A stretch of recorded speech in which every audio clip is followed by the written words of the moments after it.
आपल्याकडे, तर राईस आहे ना, म्हणजे त्याला भात म्हणतो ना आपण, ते भात काढायचं काम करतो, भात पासून राईस बनवायचं काम चालू आहे. तिथं नंतर आपला डाळ मिल पण केली आपण, म्हणजे कमीत कमी 25 ते 30 महिला तिथं रोज काम करतील.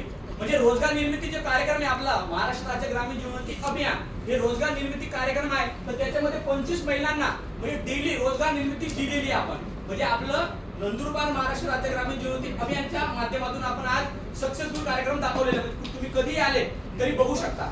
तर दुसरा विषय आहे PFME. सरांनी पण बोलले, मी अजून तुम्हाला बोलतो, प्रोड्युसर ग्रुपला आपण जर त्याला जोड व्यवसाय करण्यासाठी जर दिलं, तर त्याच्यामध्ये आपण समजा 15 महिला प्रोड्युसर ग्रुप मध्ये बनवतो, तर त्याच्यामध्ये आपण किती 4 लाख रुपये आपल्याला भेटतात. कमीत कमी एका महिलेला 40,000, 10 महिलाला केलं तर 4 लाखापर्यंत जर केलं, तर त्याच्यामध्ये आपल्याला 35% सबसिडी. जर महिला जर राहिले त्याच्यामध्ये तर 35% सबसिडी आहे. तर त्याच्यामध्ये आपल्याला एवढी म्हणजे 1,75,000 सबसिडी भेटू शकतो. आणि त्याच्यामध्ये कमीत कमी व्याजदरामध्ये आपण त्याला बँकेला पण आपण त्याचे प्रस्ताव म्हणजे DPR बनवून बँकेमध्ये प्रस्ताव टाकून सबसिडी म्हणजे सबसिडी पण देऊन त्यांच्या कमीत कमी भांडवलमध्ये चालू शकतात. म्हणजे पापड असेल, समजा लोणचं असेल, दाल मिल असेल, आता माझं खेरवे गावामध्ये त्यावेळेस होतं, तर त्याच्यापासून ना जॅम जेली बनवत आहे. जॅम जेली बनवून ते विक्री करताय. म्हणजे कमीत कमी ते आज समजा त्यांना 10-5 हजार रुपये रोजगार भेटायला लागलाय, म्हणजे PFMEच्या माध्यमातून भेटायला लागलाय. बाकीच्या गोष्टी सरांनी तर कव्हर केलेले ते.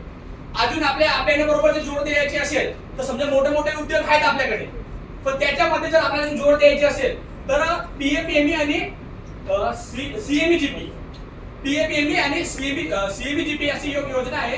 त्याच्यामध्ये 50 लाखापर्यंत आपल्याला CLF ला आपण अनुदान देऊ शकतो. म्हणजे तरी अभ्यानाचा भाग जरी नसला तो PMEGP आणि CMEGP जरी आपल्या अभ्यानाचा भाग जरी नसला तरी 100% त्याच्यामध्ये आपल्याला शासन म्हणजे ज्यावेळेस आपण जिल्हा परिषदेला प्रस्ताव पाठवणार आहे त्यावेळेस तो कलेक्टर ऑफिसला जातो, तर त्यावेळेस आपल्या प्रस्तावाला म्हणजे आपल्या PD साहेबांच्या सहीने जर गेले, प्रकल्प अधिकाऱ्याच्या सहीने जर गेलं, तर ते प्रस्ताव लवकर मंजूर होतात. तिथं पण आपल्याला वेगवेगळे व्यवसाय करू शकतात. म्हणजे माझं CLF समजा उदाहरणार्थ समजा रनाळा आहे, तर तिथं जर समजा आपण वीटचा मोठा व्यवसाय करू शकतो. वीट, सिमेंट, आपल्याला वीट खूप लागतं, तर सिमेंट वीट म्हणा, तुम्ही वेगवेगळे कोणतेही व्यवसाय म्हणा वेगवेगळे. आता तिकडे माझ्याकडे जे आहे तिथं कापूस आहे, तर कापूसच्या गिरणी पण टाकू शकतो आपण CLFच्या माध्यमातून. पण त्याला कोणती संस्था पाहिजे? CLFची संस्था पाहिजे.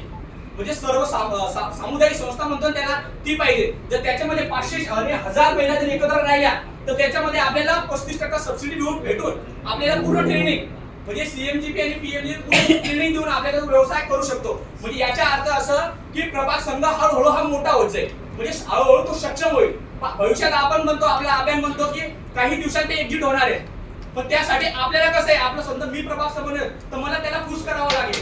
वेगवेगळ्या अधिकाऱ्यांशी चर्चा करून त्याला आपण पुश करून पुढे घेऊन जावं लागेल.